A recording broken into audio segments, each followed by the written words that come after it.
Salut les gars, bienvenue sur Popslay. Aujourd'hui, j'ai envie de décrypter une chanson avec vous. Et bien sûr, si je vous dis, It's Britney, bitch. vous savez que l'on va parler de Gimme More, ce bop ovni qui va bientôt avoir 14 ans. Ouais, ça fait mal, hein. C'est parti.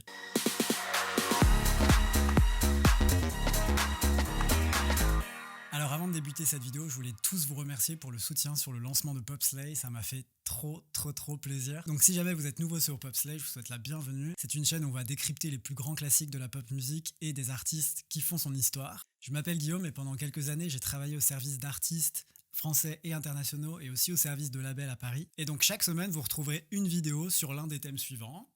Voilà. Et donc pour ce premier Story Behind the Song, j'ai choisi de parler de Gimme More. Alors si tu ne connais pas ce titre, Bah, je te juge pour manque de culture. non, plus sérieusement, Gimme More, c'est le lead single du 5e album de Britney Spears sorti en 2007. On va aussi parler des secrets de production, des secrets de tournage et évidemment des VMAs et de tout ce qui s'est passé cette soirée-là. On va également parler de l'impact de TikTok aujourd'hui sur ce titre. Et je pense que j'en profiterai aussi à la fin pour rebondir sur l'actualité et le documentaire Framing Britney Spears, qui est un documentaire produit par les équipes du New York Times. Puisque la période que l'on va aborder aujourd'hui, vous allez voir qu'elle a été aussi parallèle à la période durant laquelle Britney Spears a entamé un mental breakdown. Bref, je vais pas vous spoiler non plus toute la vidéo, mais sachez qu'il y a énormément de choses à savoir sur Gimme More. Je vous propose qu'on passe maintenant à la genèse du titre. Alors, pour recontextualiser, en 2004, Britney Spears épouse Kevin Federline. Les deux, je crois, ils ont une télé-réalité de courte durée en 2005. Et la même année, ils ont leur premier enfant. Un an plus tard, Britney Spears est de nouveau enceinte. Donc là, nous sommes en 2006 et elle commence à s'intéresser à la production de son prochain album. Dans cette équipe, on retrouve Jim Beans. Donc lui, c'est un protégé de Timbaland. Il est crédité sur des titres de Fergie, de Ashanti, de Craig David.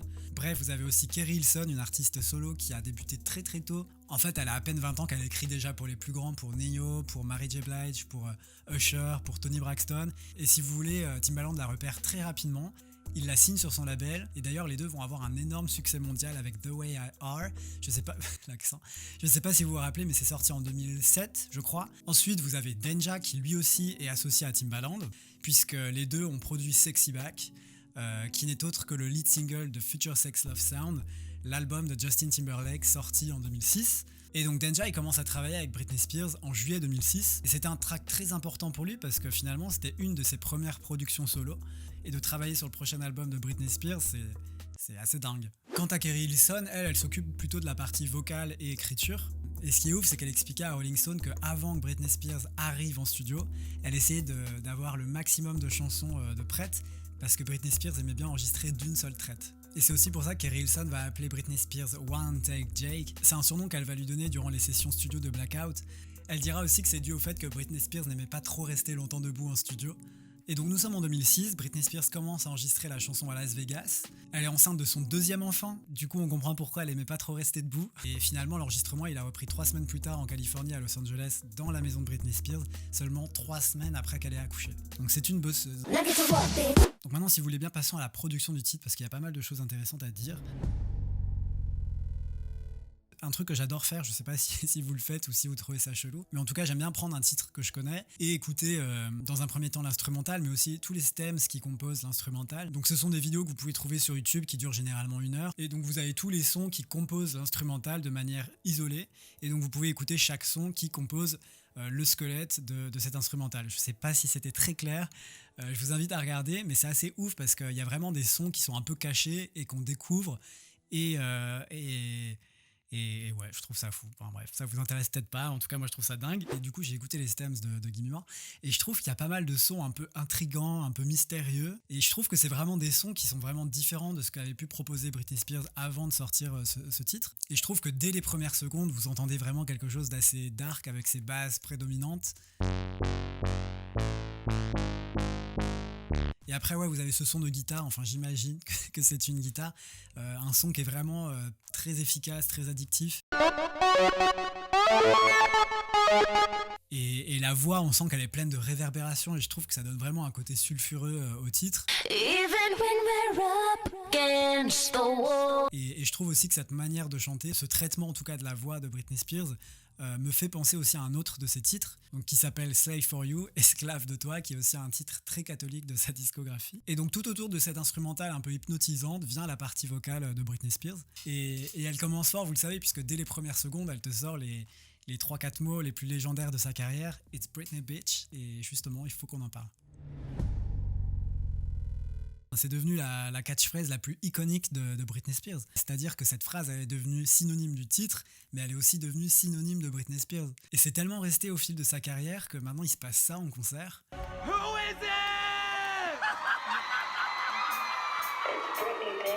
Et donc j'ai lu une interview de Jim Beans, qui est un des producteurs du titre, et donc il déclare à MTV, je le cite, « Nous avions vraiment besoin de cette phrase d'accroche pour vraiment la ramener sur le devant de la scène. Nous avions besoin de ce stem, de ce tampon, pour montrer qu'elle était de retour. » Et donc c'est drôle parce qu'à l'époque, ils avaient une version clean pour certaines radios dans certains pays, où Britney Spears disait « It's Britney, Britney ». Donc effectivement, ça casse un peu le truc. Jim Beans déclare aussi dans l'interview que c'était un peu compliqué pour elle d'enregistrer ça parce qu'elle était enceinte de 7 mois, et ils avaient un peu du mal, si tu veux, à la faire chanter de manière très sexy, puisqu'elle était enceinte. Mais en vrai, l'un n'empêche pas l'autre, non ? Moi, je sais pas. Mais ils savaient aussi que dès qu'elle aurait eu son bébé, ça serait la personne la plus apte à promouvoir cette chanson. Et donc, autre fun fact sur cette fameuse catchphrase, c'est MTV qui avait les droits exclusifs sur la vente de cette sonnerie. Parce qu'il faut savoir qu'à l'époque, les sonneries, c'était un business énorme. Donc, ils ont dû se faire énormément d'argent. En fait, depuis, ça a été énormément repris.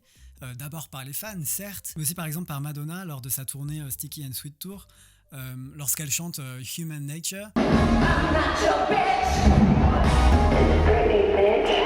En fait, vous voyez la vidéo, donc Britney Spears, en fait, elle est piégée dans un ascenseur, elle donne des coups de pied, elle frappe frénétiquement les murs. Quand on demande à Madonna si ce court extrait était destiné à être un commentaire sur la carrière de Britney Spears, elle rétorque en disant « mais n'étais-je pas assez clair ?» Et donc pour finir sur It's Britney Bitch, c'est aussi une phrase qui a été intégrée sur Scream and Shout, donc qui est une collaboration entre will.i.am et Britney Spears, qui date de 2012 je crois et qui a été un énorme succès. Et l'année suivante, il y a aussi Jay-Z qui a intégré cette phrase dans un de ses titres, un titre disponible sur Magna Carta Holy Grail. Britney bitch, MCMC, fuck 50 Stitch. Et donc certains fans ont spéculé, ont supposé que c'était un euphémisme pour évoquer la drogue, mais je pense qu'il s'agit juste d'un simple hommage, d'une simple référence à l'artiste. Donc ça c'était seulement pour les 4 premiers mots de la chanson, donc maintenant passons à la suite des paroles.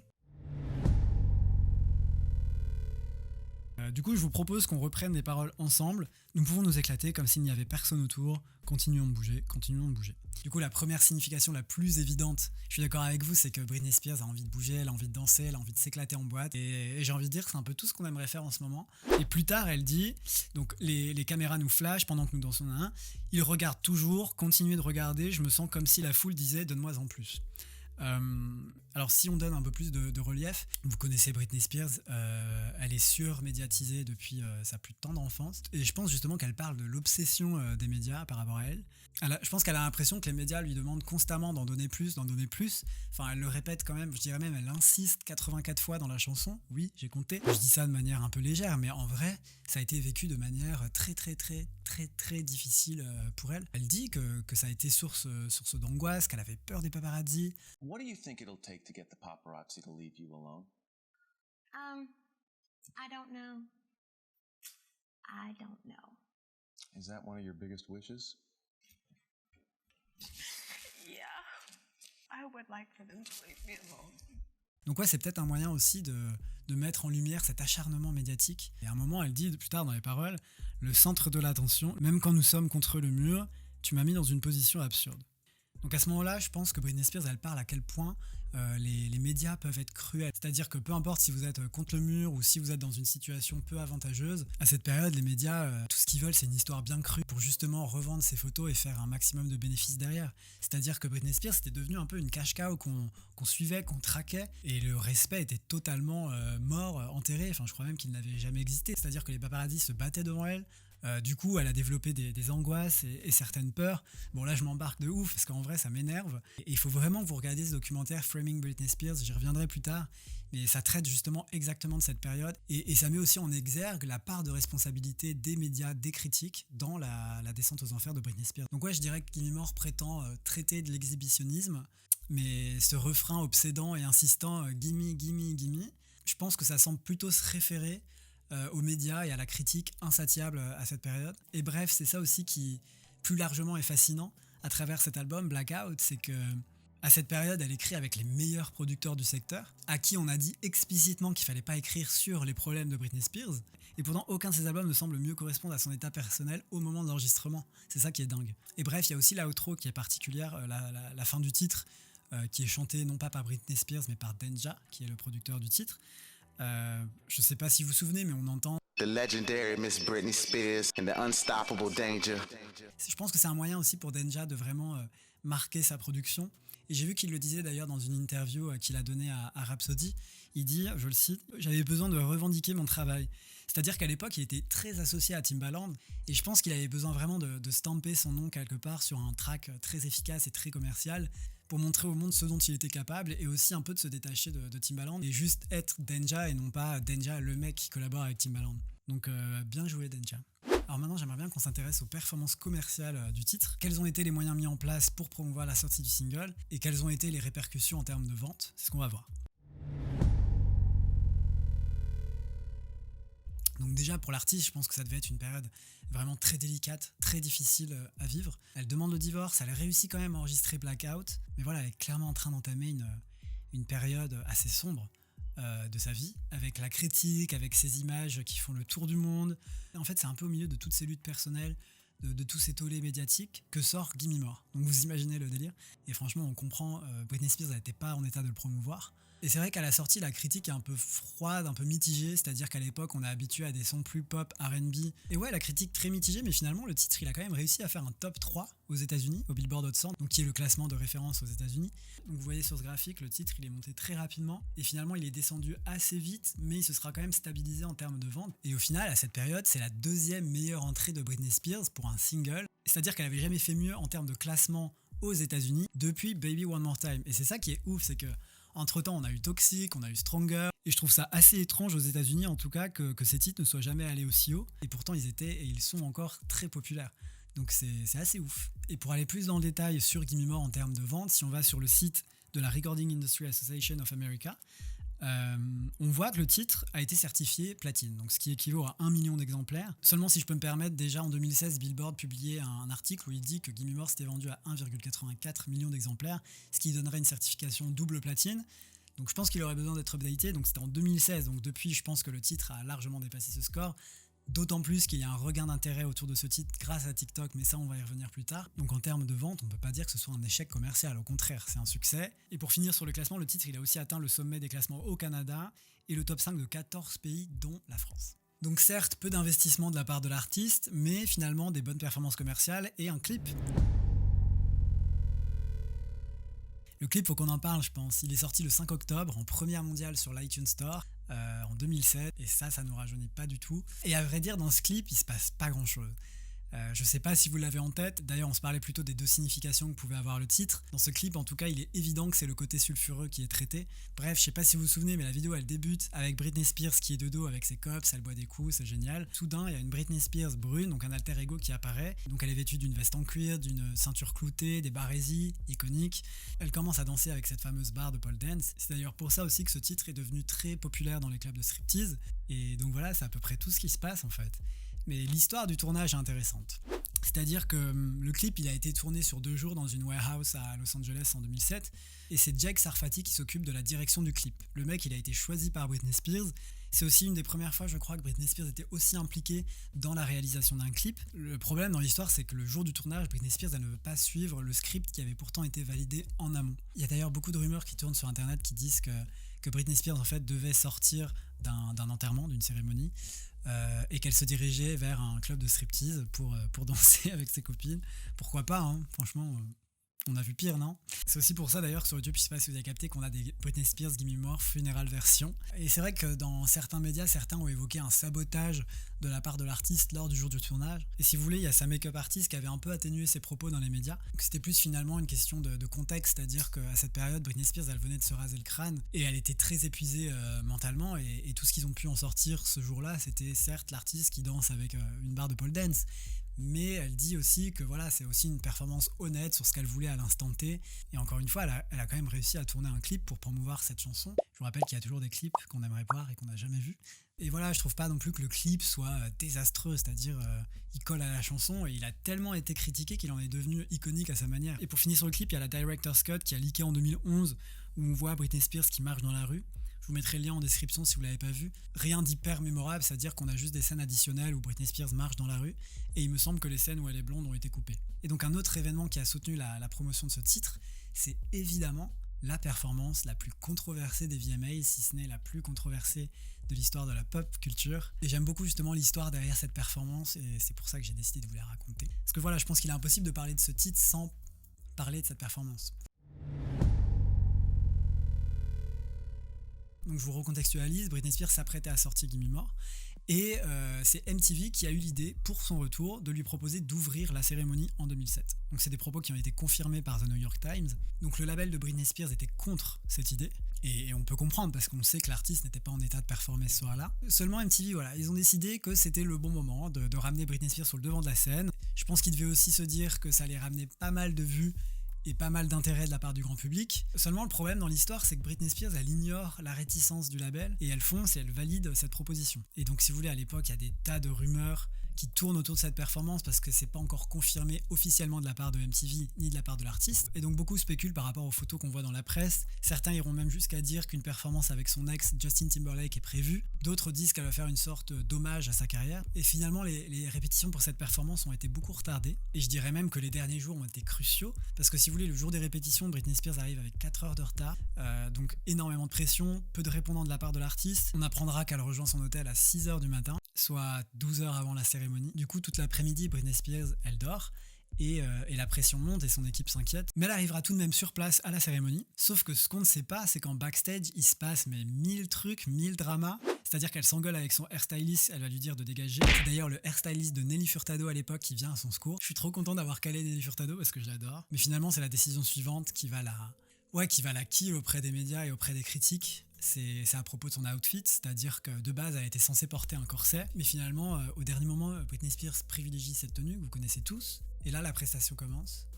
Et donc, vous avez Britney Spears qui se retourne comme ça, et son regard semble un peu figé. Elle entonne quelques paroles de Trouble de Elvis Presley. On sent qu'elle a été obligée en fait d'être sur scène, et en ce sens, je trouve qu'il est un peu compliqué d'apprécier cette prestation. Voilà, c'est mon avis. Dites-moi en commentaire ce que vous en pensez, mais je trouve que c'est vraiment une performance très très très très bizarre. Les critiques ont été très vives, très intenses et cruelles en fait, très très très cruelles. Beaucoup ont critiqué son poids, beaucoup ont critiqué son apparence, ont critiqué sa tenue, son manque d'investissement, sa danse, son lip sync. Et le pire personnage dans l'histoire, c'est Perez Hilton. Parce que c'est pas la première fois qu'il s'en prenait à Britney Spears, mais là il va poster une photo où il la compare en fait à Miss Peggy des Muppets, et ça va avoir malheureusement beaucoup de visibilité. Et dites-vous que quelques heures plus tard, il a annoncé le lancement de sa télé-réalité. Était-ce calculé? Je ne sais pas, mais dans tous les cas, c'est dégueulasse quoi. Et donc c'est pour ça que le 10 septembre, donc peu après cette performance, peu après avoir lu l'ensemble des critiques des médias, il y a une personne qui va mettre une vidéo en ligne. Cette personne, elle s'appelle Chris Crocker. Vous le connaissez peut-être parce que depuis, c'est devenu une célébrité. Et il va mettre en ligne cette vidéo. Care about is readers and making money off of her. She's a human. Leave Britney alone. Et donc dans cette vidéo, il demande aux personnes de laisser Britney tranquille. C'est aussi une vidéo qui va attirer l'attention des médias. Parce que ouais, ce qu'il faut aussi souligner, c'est qu'à cette période, Britney Spears, elle traversait un divorce. Elle se battait aussi pour la garde de ses enfants. Et encore une fois, je pense pas qu'elle aurait dû être sur scène en fait ce soir-là, donc ouais, vous attendiez à quoi en fait? D'ailleurs, c'est ma question du jour, dites-moi en commentaire ce que vous pensez de cette performance. Et ce qui est ouf, c'est que l'année suivante, elle reçoit le Moonman, donc l'award de la vidéo de l'année, Video of the Year, pour son titre Piece of Me, issu du même album. Et ce qui est intéressant, je trouve, c'est que Piece of Me, c'est vraiment littéralement un titre qui traite justement de cette obsession des médias et des critiques. Était-ce un mea culpa de la part de MTV? Je ne sais pas. Mais en tout cas, c'était mérité, parce que je trouve que cet album, il est vraiment bon. Je pense que les 12 pistes, les 12 tracks qui font l'album auraient pu être un single. Donc ouais, sacrée histoire quand même. Et bref, maintenant revenons à l'actualité parce qu'il y a de nouveau un engouement autour du titre, mais pas pour les mêmes raisons. C'est-à-dire qu'en 2007, on avait ça, et aujourd'hui, en 2021, on a ça. Et donc oui, parlons de TikTok, parce que j'aime bien vous parler de l'histoire de la chanson, mais j'aime aussi revenir sur ce qu'elle est aujourd'hui. C'est-à-dire que dernièrement, donc je sais pas quand vous regarderez cette vidéo, donc ça aura peut-être changé, mais en tout cas aujourd'hui, Gimme More a surpassé les 800 000 vidéos sur TikTok, donc c'est énorme pour un titre sorti en 2007. Et en fait, je me suis même noté qu'il y a eu plus de 100 000 vidéos qui ont été postées sur les 2 derniers jours, donc je pense que le titre va atteindre plus d'1 million de vidéos au cours de la semaine. J'en parle parce que si vous voulez, TikTok en termes de musique, ça a un impact considérable. Et je l'ai vu aussi lors de mon expérience en label, c'est-à-dire que j'ai pu mettre en place pas mal d'opérations de communication avec TikTok et avec des artistes sur des titres spécifiques. Et en tout cas, ce qu'on voit, c'est que TikTok a un impact direct sur la consommation en streaming. Mais il y a une autre tendance aussi qui est intéressante, c'est de voir à quel point les anciens titres, le back catalogue de certains artistes revient sur l'application. Et donc par exemple, si je reprends les 10 chansons féminines datant des années 2000 les plus streamées sur Spotify hier, on retrouve Hips Don't Lie avec 559 000 streams, puis Umbrella avec 540 000 streams, puis Promiscuous de Nelly Furtado avec 533 000 streams et Gimme More avec 511 000 streams. Et Britney Spears, c'est aussi l'artiste féminine pré-2000 la plus streamée aux États-Unis pour la 10e semaine consécutive. Bref, je vais pas m'étendre sur l'analyse des chiffres, mais en tout cas, c'est intéressant de voir à quel point le titre est toujours présent quasi 14 ans après. Donc en conclusion, Gimme More, ça a été un titre très important dans la carrière de Britney Spears. En tout cas, Blackout, c'était vraiment une era ouf à suivre, mais aussi une période assez weird à suivre dans le sens où on sait que Britney Spears a vécu l'enfer durant cette période. Le grand public a aussi pris conscience de l'impact que ça avait sur la santé mentale de Britney Spears. Donc encore une fois, je vous invite vraiment à regarder Framing Britney Spears. J'aimerais beaucoup revenir sur ce documentaire et sur le mouvement Free Britney de manière plus générale dans le cadre d'une vidéo dédiée. Donc dites-moi en commentaire si ça vous intéresse, il y a énormément de choses à dire. Vous verrez que dans ce documentaire, les années MTV, elles font froid dans le dos. Et encore une fois, on voit à quel point l'entourage et les médias ont été vraiment toxiques. J'ai pas dit ça. Ouais, on voit à quel point ça a été nocif pour elle et ça venait se poser en plus de tout ce qu'elle vivait de manière personnelle. Je trouve ça ouf qu'elle ait survécu et qu'elle ait surmonté tout ça. Je sais pas ce que vous en pensez, mais malgré tous ses succès, malgré cette carrière légendaire, elle a vraiment traversé des choses hyper complexes et difficiles. Donc Free Britney. J'espère que cette vidéo vous a plu. Si c'est le cas, n'hésitez pas à mettre un petit like et à vous abonner. En tout cas, je vous dis à très vite sur ma chaîne. D'ici là, portez-vous bien, faites attention à vous et je vous fais de gros bisous.